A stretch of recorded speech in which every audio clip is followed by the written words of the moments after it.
name is Lisa Wood, and I will be discussing my argument on the controversy over banned books.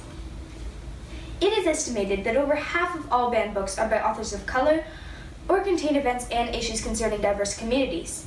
In order for a generation to develop worldly societies, it is crucial to inform kids of all different kinds of people and communities. This is so that we can develop a world full of less fear of other different kinds of societies that might not be as stable as the one you live in. Most of the time, one is scared of a kind of race or place because they don't know much about it and they only hear what isn't good. They need to be able to develop a worldly perspective instead of what they just might hear on the news. One can do this by reading about these people or communities through a story or some kind of context where they can have a better understanding of their lifestyle. Even though it's important for kids and teens to learn about diversity, parents may be protective of what their child is reading, and they might not want them to learn about those certain places or things. However, as a society, we need to push past that and teach children what's happening in the rest of the world. Kids and teens should have the freedom to read whatever they want to. All ages and races need to learn more about diversity and other parts of our world that might not be as pleasant. Although it's important for kids and teens to learn about diversity and the world around them, parents may feel the need to shelter them if they believe it's inappropriate or unfamiliar to their lifestyle. If something a book says goes against a family's religion or the family's rules/beliefs on what is right and wrong, they would not want their child reading certain books. This is completely understandable, and every parent has the right to do this. However, they can communicate with their child that they aren't allowed to read that book instead of getting it banned for all kids and teens because other children may want to read it. Every child should have the freedom to read and to choose what they want to read, but it's all about making smart choices. If a child picks out a book they aren't allowed to read, it is the parent's responsibility to have their child take it back to the library. It is not the library's job to censor a book from one or two children that aren't allowed to read a certain book.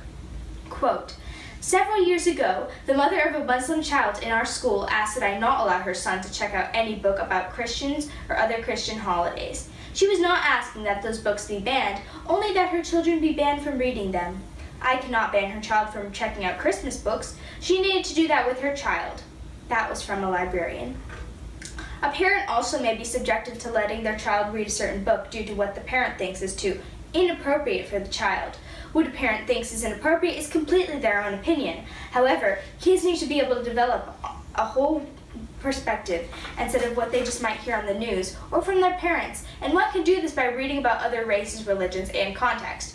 It is more important for us to think about how we should be educating our students to make good choices, to know what is worthwhile, and to be able to think logically and weigh all ideas in order to choose wisely.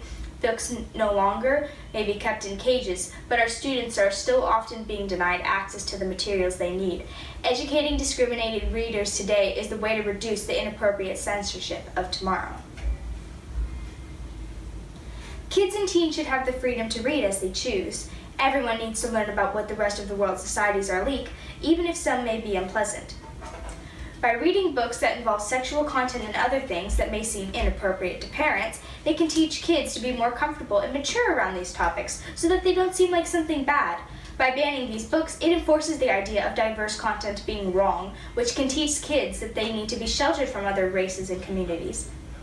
Quote, 2016 Banned Books Week is an important moment for communities to join together in affirming the value of diverse ideas and multiple viewpoints.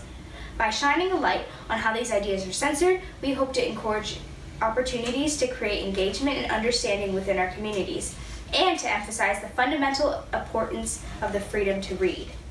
In addition, by censoring things such as homosexuality, sex, and other kinds of things around the world and people that live differently and have different beliefs, it will make a less globally aware society.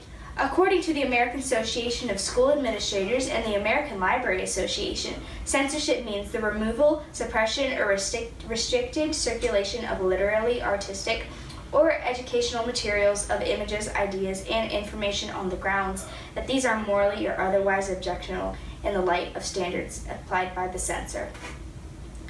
In conclusion, it is crucial that kids understand what is happening outside of their world and to be aware of people or ideas different than theirs. By being globally aware, it is the first step to making peace throughout all societies and to be able to put aside political standpoints, sexuality, religion, etc. By banning books that involve diverse content, it will decrease the chance of bettering the world and the next generation. Even though parents and organizations may object to projects such as Banned Books Week, it is important that parents understand the freedom to read for all children. If they don't approve of a book their child is reading, it does not mean that the book should be banned for all children. It is the parents' job to teach their children how to make the right decisions, not the libraries. Therefore, if we give children a library full of sources on a myriad of topics, including that some say need to be censored, we can teach the next generation how to become aware of others on a social and global level.